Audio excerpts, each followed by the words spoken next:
Awesome. All right, you guys. So I have the pleasure of interviewing Miss Ashley Morton. So Ashley, if you don't mind, give us a little bit of an intro about yourself and what you're all about. And right before you do that, let me just share with you. I think you're included in our She Sparks Society group. We are a group of women. We're about at 140 women at this point. And our whole purpose is to do, to add value to other women's lives and broker agnostic and just create community. So yeah, if I could just pass it off to you and just tell us a little bit about you and who you are and all the things. Yeah. My name's Ashley Morton. Obviously, I have been in real estate for 4 years. I'm licensed in 3 states. So I started my business in Jacksonville, Florida, and I was there for a year, then moved my business to Illinois, right as the pandemic hit. Got licensed there and then decided, hey, we're really close to the border of Wisconsin. So I got licensed there too. So now I work in 3 states. We are now moving back to Florida, to Jacksonville to be specific, this summer. So we closed on our house this month. I've been flying back and forth. And I am looking to rebuild my business and settle there permanently. I work primarily with military families because my husband is in the military. I do about 30 transactions a year. The majority of them are buyers, but I would say like a third are sellers. That's awesome. Okay, well, great. So tell us a little bit about your experience with the changing market and what that even means in your world.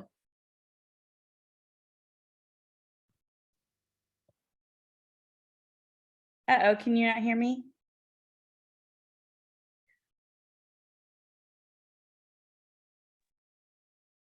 Starbucks is failing her. Oh no. Uh-oh, you're muted. I think she said she's gonna try with her phone. Oh, okay. Okay, cool. Yeah, cell service sometimes is better. That's how I operate. So is that... Oh.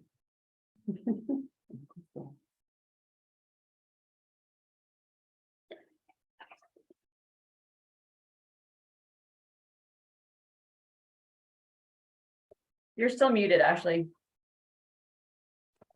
There we go. Perfect. Hey, Kelly. Sorry about that, guys. I knew it was going to be a disaster. That's okay. We'll get it. It's all good. It's mom life. It's Yeah. It's our MO. I swear the number of times like this has happened to me, it feels like a reasonable number. Just trying to get so you guys aren't picking up all of everybody.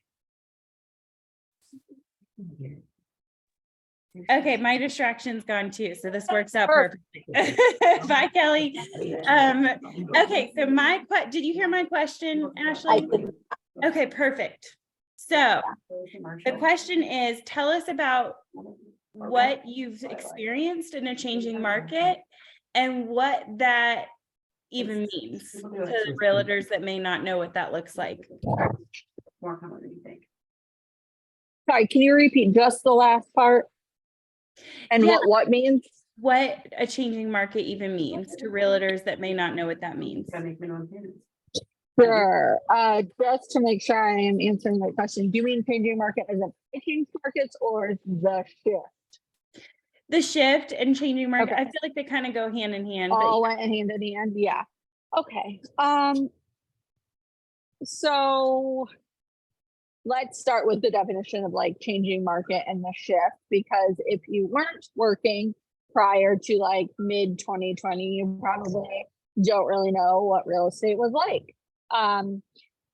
Now Jacksonville is a really unique market. So I'll start with that first, and that it's almost always balanced. If it's not a hot seller's market, then usually it's a balanced market.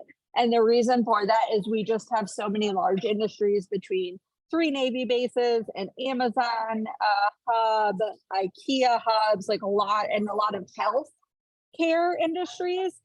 we have enough rotation in our market that it's balanced. So back in 2019, when I got licensed, I came into a balanced market, and as a transaction agent, who is someone who actually represents the best interest of the transaction, not necessarily the buyer or the seller, it's kind of a dream, right? Because it's a lot of negotiation, tactics, and skills that are required, and you're really working towards a fair deal for everyone. So that's by far my favorite market to be in.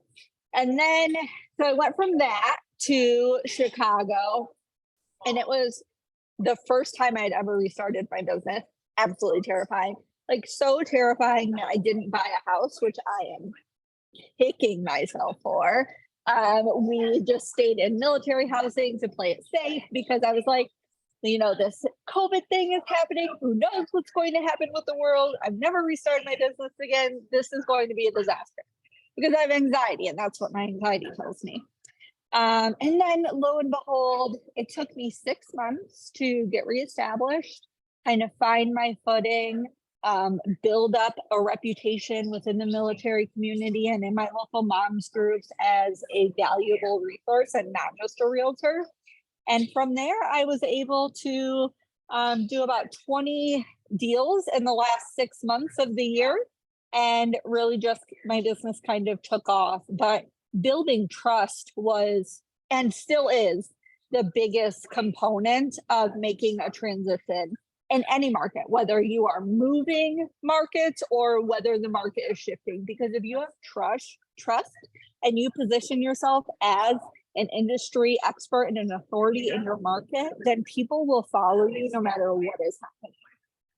And part of that, though, is being honest and ethical. Like, there's definitely been times where I've told people it's not in your best interest to buy right now.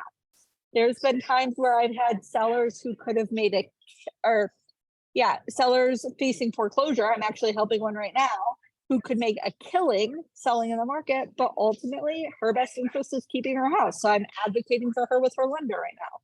So trust is the single biggest factor in any change in your careers, establishing that as quickly as possible. And because I have built trust in my market and in the areas that I'm transitioning to, we have not even moved in officially yet, and I'm already getting clients. That's amazing. And what a cool story of not having a sphere, but building a sphere based on, sounds like Facebook groups.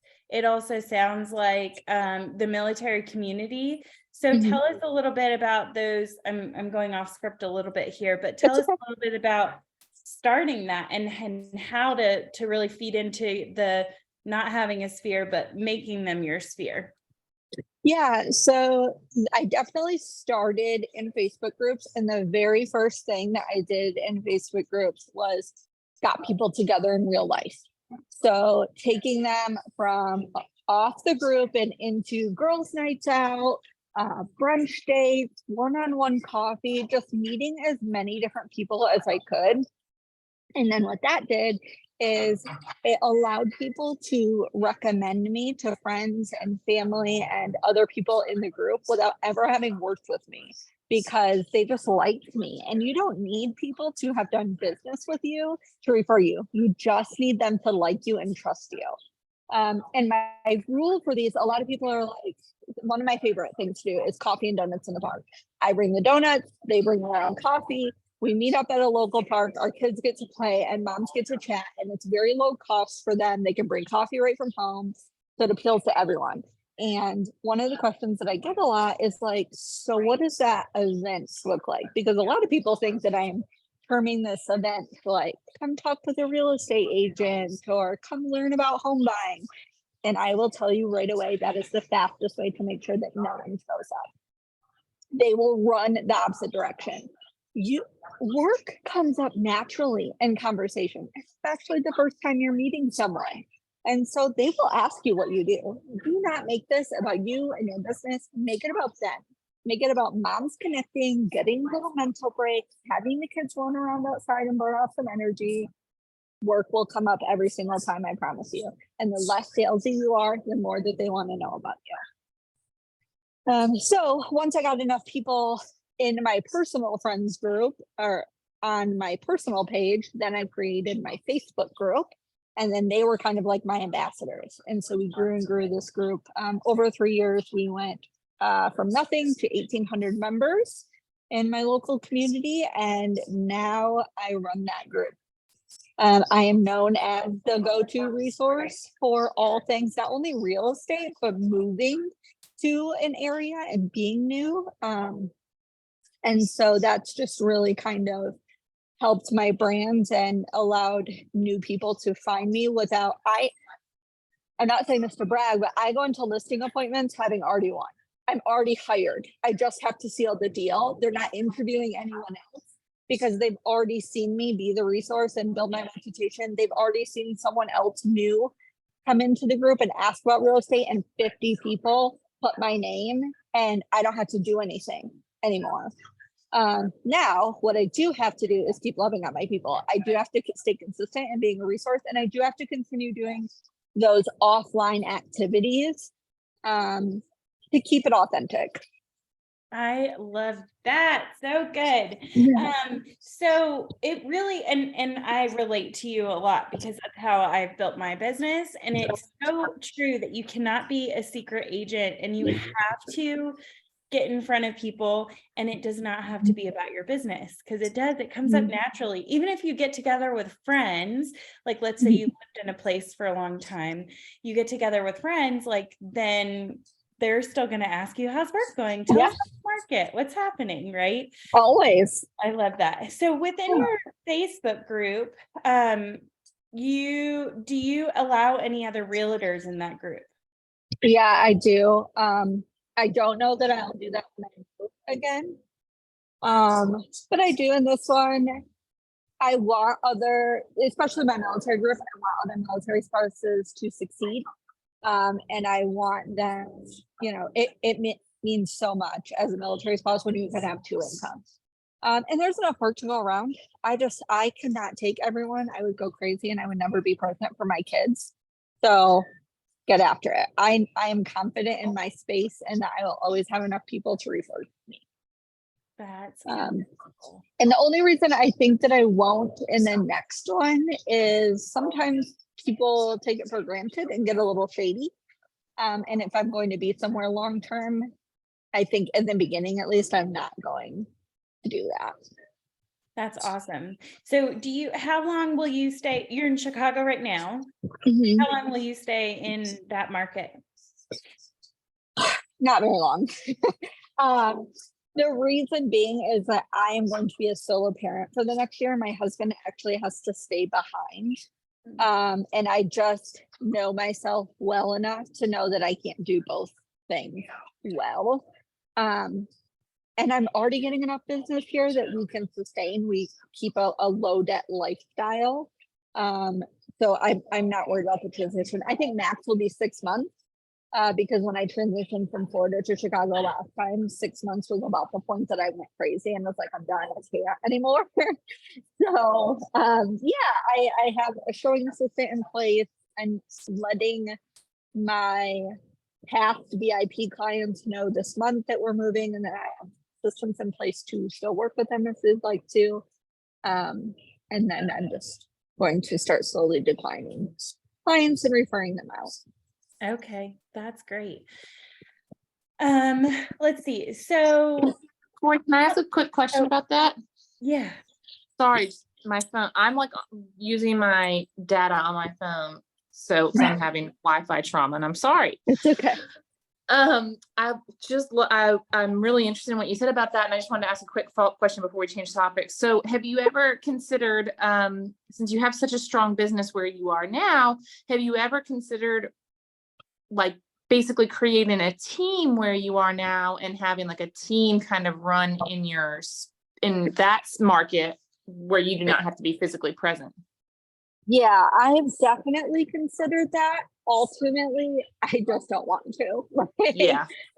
I am one of those people that it doesn't feel like a good long-term plan for me. Ultimately, Florida's where I want to be, where I want to work. It's a market that I love. To be truthful, I don't love the Illinois real estate market. especially right now, it is outpricing my target market and making me, I've literally told people not to buy here. Yeah. Because I just know that they can't, and it doesn't make financial sense right now. So I'm just not interested. Yes, it's Yeah. definitely something I thought about, and maybe in a different life when I wasn't solo parenting for me next year and my kids were a little bit older, I would consider that. But I know that for everyone's mental health, and especially theirs, I can't spread myself too thin. Yep. I'm okay with walking away with that money. Yep. Or from that I money. totally get that. That's Thank great. you. Yeah, no Okay. problem. So speaking to some of the agents that are in this group that are having trouble getting, getting their bearings and getting going, what is your biggest words of advice to get started and make it happen? So I was just watching Kimmy point. Oh yeah, Molly. I know it can be so, just I think looking my at three, like just being really big. My three, sorry, was someone talking? There's a slight delay on mine. It's okay. I was just gonna Okay. say, like, my own experience. Like, I know it took me about like 8 months to get my first deal, and that was very difficult for me, having a kid and being pregnant, and so yeah, any words of advice is great. Yeah. My three philosophies are: be on social media, but take it off social media. Okay. You will connect with people so much faster by just getting a few of them off social media and in real life, and then they can vouch for you. My number two is that I am always a resource first, right? So I have a name for everyone, even though I'm not in Jacksonville yet. And the area I'm living to in Jacksonville is 45 minutes away from where I lived before. I have been mining those groups for all sorts of data and recommendations. I flew down after my house closed, and even though we didn't start projects right away, I interviewed everyone. I interviewed contractors for future projects, for fences, my pest control, and then that way I have 3 recommendations, and I can tell them like who was priced the best, whose customer service did I love, and even if it's not someone I use, I can say, hey, a lot of people in our neighborhood recommend X, Y, and Z. All right. Just like they don't have to have worked with you to recommend you, I don't have to have worked with them if half the people in our neighborhood are already recommending them, right? So I'm always a resource first. Even as I design my website, it is resource first. Listings are the very last thing that you can find on the website. And then a lot of email database. So it is so easy to get people's email addresses. They're so used to handing them over for any little BuzzFeed quiz or freebie online, that if you are producing valuable, like a neighborhood guide, or here are my recommended contractors for the area, absolutely brand new people in your area are going to give you their email address for that, or someone who's got projects going on are going to give you an email for that. And then I had my third one, and I'm losing it right now. So it was be a resource, take it off these weeks. Oh, and then just be famous, right? Like start with your neighborhood, become famous there, become known for something, and then expand outward. So in mine, I'm just the go-to real estate and resource expert. If I don't have the answer, I know where to point you to. And it's literally as simple as being really good at Googling. Like the amount of questions that people post in a neighborhood group that they would have gotten a better, faster response by Googling is unreal. Okay. So just Google that shit for them. It's annoying. I know I get frustrated with it sometimes, but guess what? It's one more comment that I am on. And when people look on those pages now for anything, they see that you're everywhere. You're everywhere helping people. I had a listing recently where she's like, I just wanted you to know that the reason I hired you was because 2 years ago when I moved into this house, I was looking for a cleaner, and you were the only person who commented and shared your experience with your cleaner. And she's like, I see you do that over and over and over again with people who haven't worked with you, and all the other realtors on that page are just posting their business and not contributing anything. And I was like, thank you, because that's what I'm trying to do. It's a lot of free work, but Yeah. And do you get referrals from those businesses too? So that's not something that I was always worried about, but my cleaners are rock stars. They've probably sent me no less than 6 buyers and sellers. My That's attorney has sent me 2. I didn't used to be great about making sure that it was a two-way street, but that's something I've definitely worked harder at in the last year or so. And it's definitely going to be a policy of mine moving forward when I go to Jack's full time. Yeah, I've recently been plugging into that too. And something that I did that I just was blown away with the response was my neighborhood asked me for resources. I gave them a garage door place that's in Fairview, called them up and said, "Hey guys, thank you so much. I've sent you lots of business, and all 3 of the last clients that I sent you love you and have sung your praises. So I wanted to let you know." And then from there, I was like, "Hey, I'm gonna post some yard signs for you. Can you send me your logo?" And they did. And then they said, "Can I," at the end of the conversation, "how can we help you?" And I was like, "That's so awesome. If you ever hear about Yeah. any buying or selling, let me know." And it's so cool how easy that is just by supporting and adding value to other folks. Absolutely. And there are free ways to do that too. So especially when you're just getting started, I always want to make sure that people know like a free version of what you just did, Corey, is, can I feature you on my Instagram as a neighborhood expert? Can you talk to me about what I should be looking for these garage door installs, or what cool products do you offer? Like, have you guys seen those like screen doors that go on your garage? Those are so cool, and I never knew about them until like 2 years ago. So there are free ways to get that social media exchange, and then in return you could be a guest on their Instagram, what have you. Brilliant. That's brilliant. Okay, so let's see. We talked about how you started. We talked about what you're currently doing. Let's talk a little bit about moving forward and like your kind of game plan. What's your business plan here and moving into another market? You've already done the interviews. What else? I just did. So in Jacksonville, we have a lot of new construction. I just compiled a huge new construction guide, which is just like what's a tract home, what's a custom build, like all of this information. So that's going to help me grow my email database. I've reached out to the admins of local Facebook groups to see if they would like help with moderation or a fellow admin to help out. Obviously mining those groups. I've already picked up a couple of potential clients by mining those groups.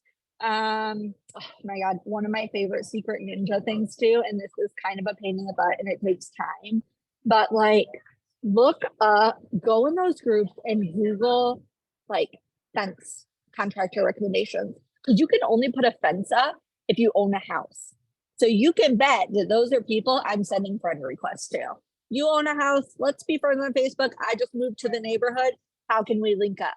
Then I searched the group for ages, right? So I have a 13-year-old and I have a 7-year-old. So I search for keywords like kids or like the number 13 or the number 7, because everyone puts like, hey, I have a 5 and 7-year-old and we need friends this summer. So you can bet I'm sending them, and then I'll comment, I'm sending, hey, we just moved to the neighborhood. I'm sending you a friend request because I have a kid in your age group. In my new neighborhood, I'm already planning the back to school bash. I've rented our clubhouse and our pool pavilion. And I am looking to network with some sponsors who are going to do some back to school supplies. Oh my gosh, rent a photo booth. If you can't buy one, they're like $1,000 on Amazon. But if you can't buy one, rent one. They're like $300. Back to school photos, all moms love it. Have the little sign that they can write on, and you will collect every single person's email address and phone number in your neighborhood. Okay. Brilliant. So those are all the things that I am planning right now, just really getting involved in my community and trying to figure out who the homeowners are, creating my database, being really stage 5 clinger stalker in those groups, to the best of my ability, and kind of just going from there. But like I said, it's really about like being on social media, being present, being a resource, but making sure that you're taking it offline. I love that. Okay, so what motivates you? Like, what is the motivation behind Miss Ashley Morton? I'm a millennial and I'm terrified of failure. Full stop, period, end of story. That's truly what it is. I am terrified of failure. I don't like to be poor. I'm really expensive. I have expensive taste. And I've got a lot of goals in life. And I know that's really simple, but at the end of the day, that's what motivates me. I want to make money so I can afford to do what I want. And I don't want to fail. That's great. Yeah, I feel like that drive is very necessary to get yourself going in a new market. Yeah. And doing the research and showing up for yourself. I think it's really hard to, as an entrepreneur, especially if you had a 8 to 5 job or something, show up for yourself and be there and show up at your desk and do the research and do the things. I'm going to open it up to anybody that might have questions for Ashley. I know I was just thinking of a couple, but I don't have them formulated quite yet, Ashley. So anybody have questions?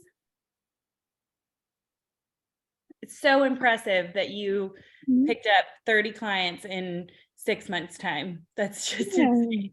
That's awesome. And it helps too when everyone else was kind of paralyzed, right? Like that's the biggest thing. Don't be paralyzed. Just do something. I feel like a lot of realtors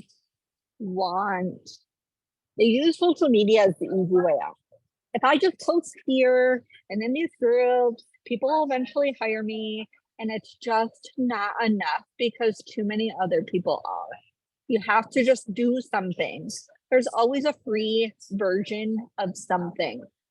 Like I said, coffee and donuts, my absolute favorite thing. And it cost me like $40 for a few dozen donuts. And the kids love me and the kids look forward to it. So they're bugging their parents. Like, that's the genius part of coffee and donuts at the park is as soon as those parents tell their kids that that's what they're going to do, I don't have to remind them. The kids will remind them 72 times before Sunday that they were promised donuts in the park. How often do you do that? So one thing about Chicago and half the reason I'm leaving is I hate to be cold. So I really only do it like twice a month in the warm months. But in Florida, I'll definitely do it more often because it's beautiful year round. And I would say there, instead of doing it twice a month during the warm months, I will probably do it like once a month, once every other month. Yeah. Great. And it's also by far one of my best turnout events. Oh, that's so good. Yeah. I think I saw Kirsten unmuted. Did you have a question, Kirsten? No, not specifically. I didn't know, and if this was said when I popped off and on 100 times because of internet, forgive me, but I was wondering like if you did anything as far as nurturing this specific sphere, like do you do something specifically around that most of your sphere is military related?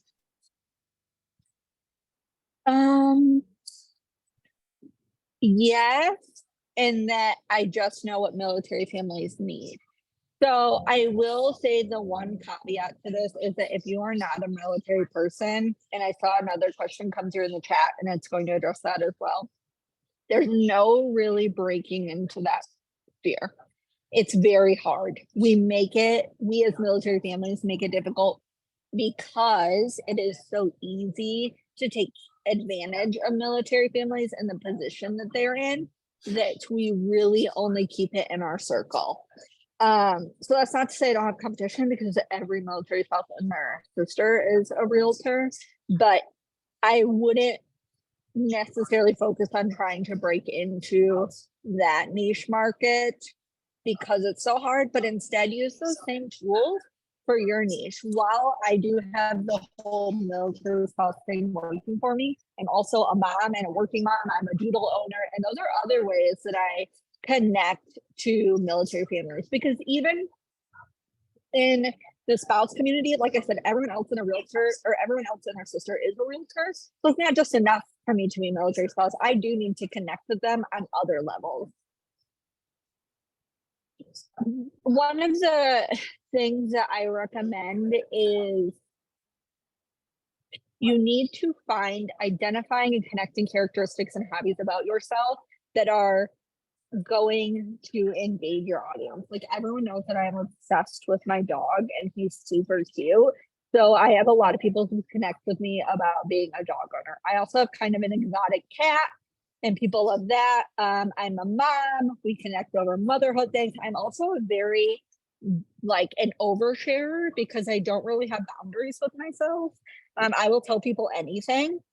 But because of that, like when it comes to mental health, people talk to me about that because they know I'm an advocate not only for my own mental health, my daughter has mental health issues. And while I don't overshare her stuff, I will absolutely help you advocate for your kid on those things. And so just being really open and honest with people gives them ways to connect with you. I think vulnerability is the missing piece for a lot of us on social media.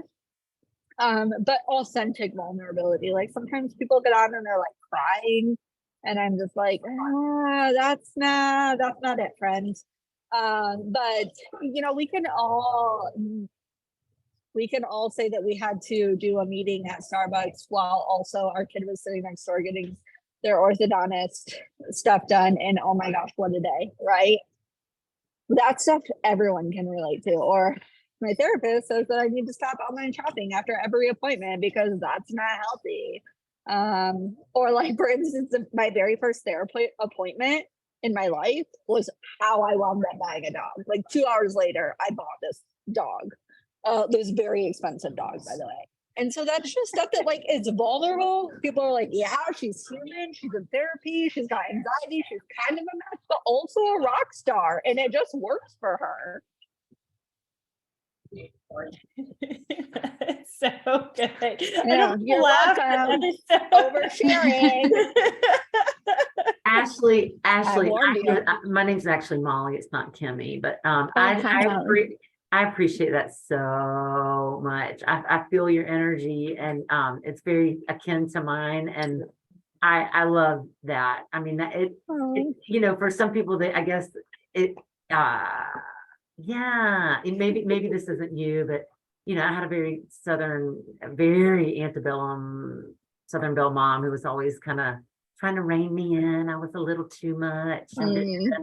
And now I just realized, you know what, my life has been great because of that. And I've made so many amazing connections because of who I am. And yeah, so I love that you don't apologize for it. And you just are like, hey.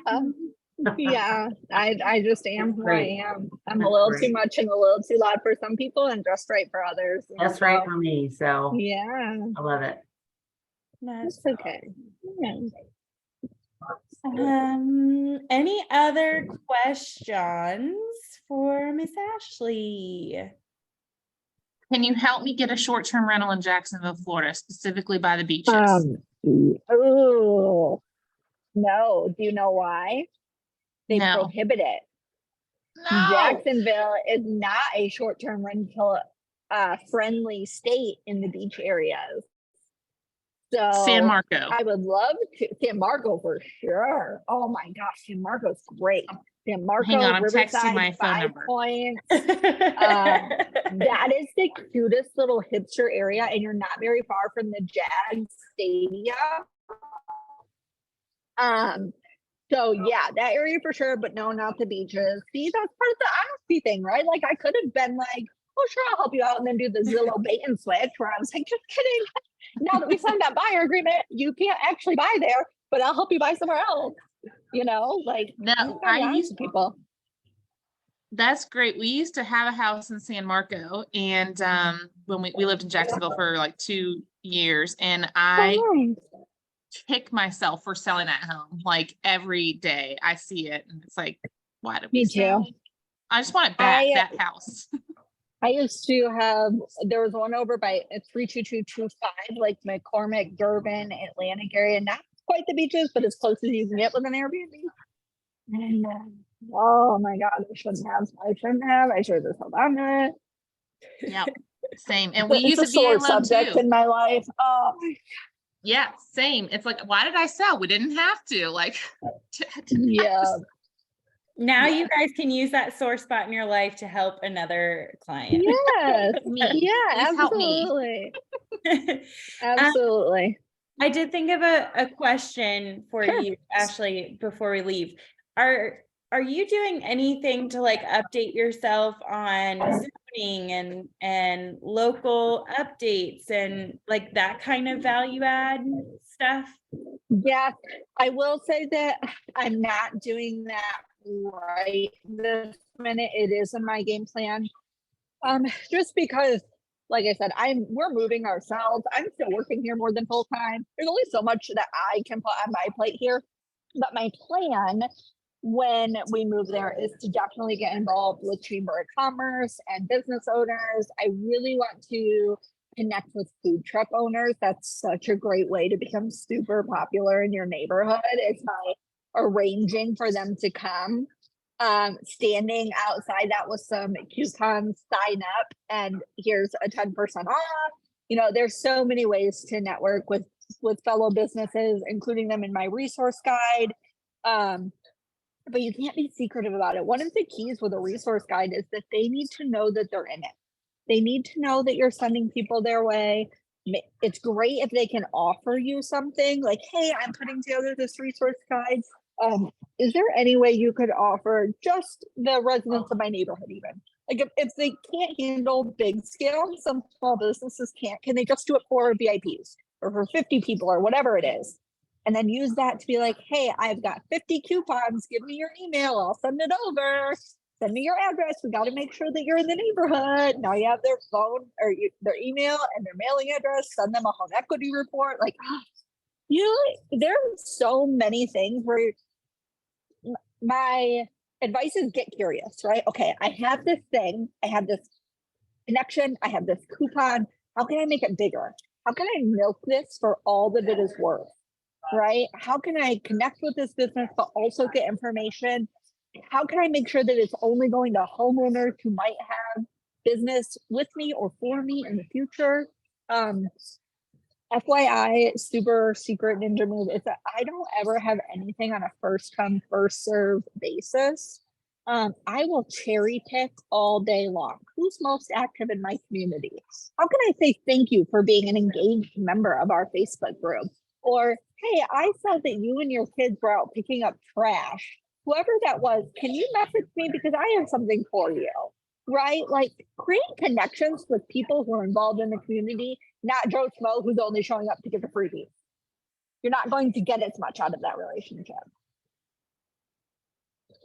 So smart, Ashley. That's awesome.